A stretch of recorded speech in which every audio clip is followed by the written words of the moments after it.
नमस्कार, मैं अमित शर्मा, गाजियाबाद का बेटा। आज हमारा गाजियाबाद केवल सुर्खियों में बनकर रह गया है।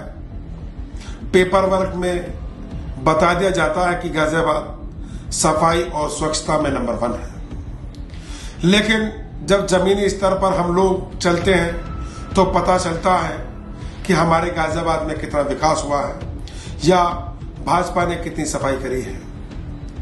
मैं पहला मुद्दा उठाना चाहता हूं कि माननीय मुख्यमंत्री जी ने गाजियाबाद को 180 करोड़ रुपए की सौगात दी थी विकास के लिए।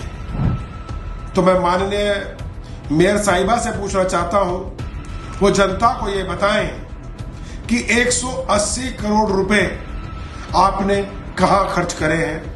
जनता इसका हिसाब मांग रही है। दूसरा, स्वास्थ्य विभाग के अधिकारी अपने स्वास्थ्य में लगे हुए हैं कि उनका स्वास्थ्य ठीक रहे, गाजियाबाद के जनता का स्वास्थ्य ठीक रहे ना रहे उनसे उनका कोई मतलब नहीं है। माननीय महोदय, आपने चुनाव के समय में एक बात कही थी और 2 वादे मैं आपको याद दिलाना चाहता हूं। पहला, आपने कहा था कि गाजियाबाद को मैं इंदौर बनाऊंगी। क्या आपको लगता है कि गाजियाबाद इंदौर बन गया है?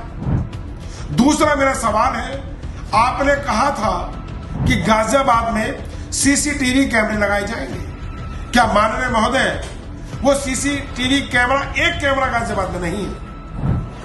माननीय महोदय, मैं आपसे पूछना चाहता हूं, मैं भाजपा के समस्त लोगों से पूछना चाहता हूं, जब हाउस टैक्स में वृद्धि होती है तो वो आप किस हिसाब से हाउस टैक्स में वृद्धि करते हैं? जनता को इसके बारे में बताइए। 5 साल के लिए आप सत्ता में आते हैं और वो 5 साल में आप 5 बार जनता के ऊपर अत्याचार करते हैं, 5 बार हाउस टैक्स बढ़ जाता है। फिर आप आपस में खेल खेल लेते हैं जनता को बेवकूफ और बरगलाने के लिए, जिसमें आप आपस में लड़ाई करके बैठ जाते हैं, जिसे मैंने पहले भी कई बार बताया है। और माननीय महोदय, मैं एक बात और पूछना चाहता हूं कि माननीय योगी जी ने कुछ समय पहले 325 करोड़ की सौगात दी थी, फिर भी नगर निगम कर्जदार क्यों हो जाता है? इन सवालों का जवाब आप दीजिए। आप राजनीति करते रहिए, हमें कोई फर्क नहीं पड़ता, लेकिन हम जनता के मुद्दे उठाते रहेंगे।